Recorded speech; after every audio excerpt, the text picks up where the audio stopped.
Hey, I'd like to welcome you to another episode of Money Matters Top Tips for Success, where each and every day I bring on new business owners, entrepreneurs, and executives and have them share their top tips for success with you. My name is Adam Torres. You can follow me on Instagram at AskAdamTorres to keep up with my book releases, book tour schedule, signings, all that other good stuff. Always love to connect with you there. And as always, if you'd like to apply to become a co-author of one of my upcoming books, just head on over to the website, moneymatterstoptips.com, and click on Become an Author to apply. All right, so today I have Siddhant Chhabra on the line, and he is a business intelligence lead over at Byte.lion. Siddhant, welcome to the show. Hey, Adam, thanks for having me. So, Sid, I'm excited to get more into what you're doing over at Byte.lion, but before we do that, let's get a little bit further into your background. So how did you get started in your career and in business? Yeah, definitely. So my career in business started off pretty early. I would say my sophomore year of high school is when it kind of kicked off. It started with me enrolling in this program called the Academy of Finance, which is offered through the county where I attended high school. And pretty much it was 5 credits worth of finance coursework, accounting coursework, marketing coursework that kind of propels a young individual aspiring to go to college for business. It kind of propels you into the field of business before you get there, so you can kind of feel it out and figure out which domain you want to practice in. So from there, I transitioned up to Michigan State, where I studied finance and economics. Spent a lot of my time there trying to figure out within finance and within business, again, where do I want to spend most of my time. So, yeah, quick background of it. Well, let's just start with a quick go green, go white. Come on. Yeah, go green, yeah. Go white. Love having the Spartans on the show as always. Yes, I'm biased and I get to do that, so thank you. the other co-founder went to USC, and we always have USC guests on here, so there you go. Yes, we are biased. So Sid, obviously you're a lot, you're further along in your career than when you just started, right? But there are some other listeners that are maybe just getting started and they're thinking about different paths and things to explore. What kind of advice would you give to that new college grad that's out there and kind of really just starting to explore the job market? Definitely. I think what kind of helped me out when I was assessing which field to spend my time in, something that really helped me was being grounded in what I really wanted to accomplish throughout my career. So thinking of it more from a longer time horizon of maybe 10, 15 years. And I wasn't really thinking okay, I want to become the VP of this bank, or I want to do this, that, or the other. I was thinking more along the lines of what do I want to accomplish in my life? And so that kind of comes down to 3 things for me. I want to travel, I want to make money, and I want to learn every single day.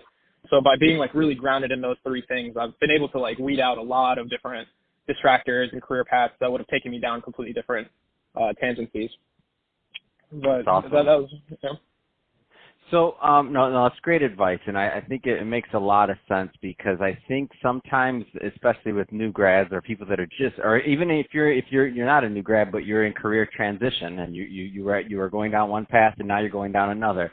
I find that sometimes there's all this pressure to have everything figured out immediately and to think that this next step is going to be the step. But the benefit of age and wisdom teaches us that this next step probably isn't the last. So there's going to be some other things down the pipe coming for sure.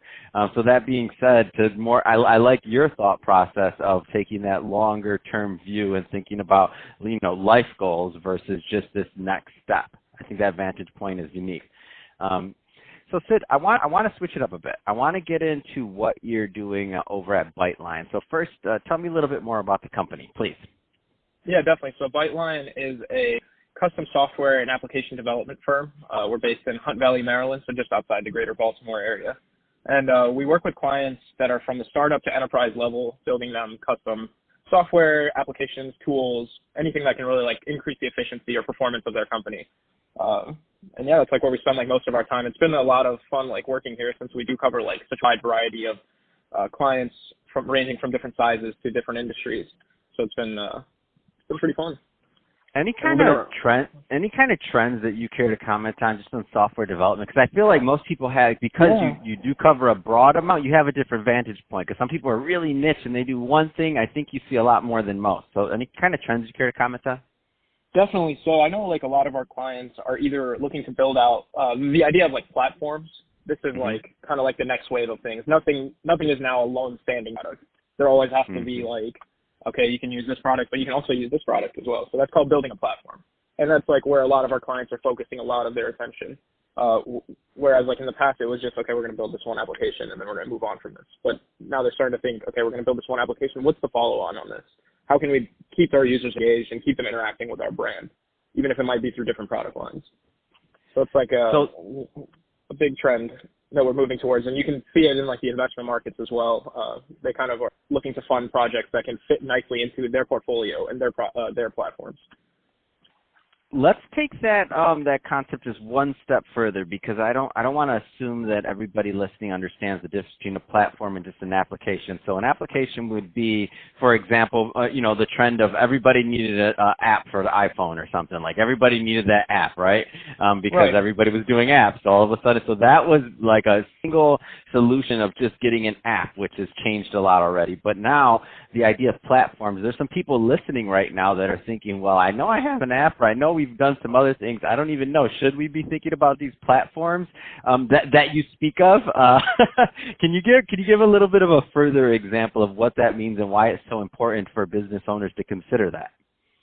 Definitely. So it's not so much should you be thinking of should we like build our own platform. It should be where do we fit in like the larger picture of what's going on in our industry. So as an example, you might be a healthcare application put on collecting a very specific type of consumer data, or patient data. Using that, can you also maybe provide this patient data for another aspect that your application does not really focus on? So, if we're providing one sort of healthcare, can we also provide another?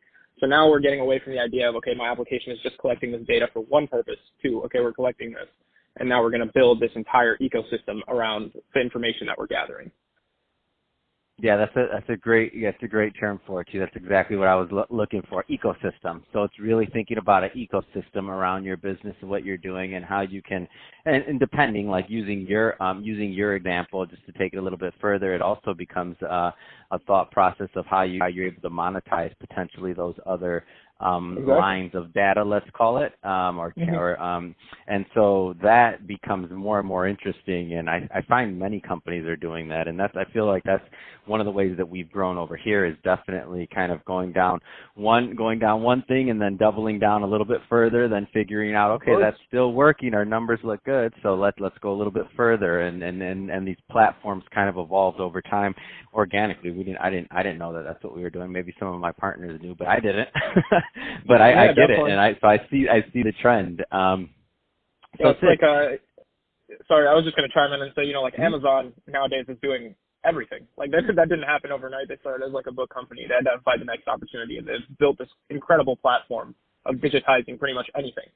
So they're really attacking the digital ecosystem, and so that's I think probably one of the best ways to approach platforms. That they are one of the best platforms. That is the best, and that's a perfect example. And this won't be released on Black Friday, but on Cyber Monday. But we're talking on Cyber Monday. You just reminded me. I need to go on Amazon and buy another computer. I forgot. Thank you, Sid. Good stuff there. So hey, Sid. So if somebody is listening to this and they want more information on Byte.lion or to reach out, what's the best way for them to connect? Yeah, definitely. So you can visit Byte.lion.com. A lot of our service offerings are part of there. And then also a great way to reach out is you can just add me on LinkedIn, Siddhant Chhabra. I'm easy to find, and go ahead and shoot me a message if you want to chat about analytics or some more things that Byte.lion does. Awesome. Well, hey, Sid, really appreciate you coming on the show today and share more about your background and all the great work you're doing over at Byte.lion. And to the audience, as always, thank you for tuning in. I hope you got a lot of value out of this. If you did, don't forget to subscribe to the podcast, leave me a review on the Apple iTunes store, do all those great things we do to support our podcasters. I really do appreciate it. And Sid, thanks again for coming on the show.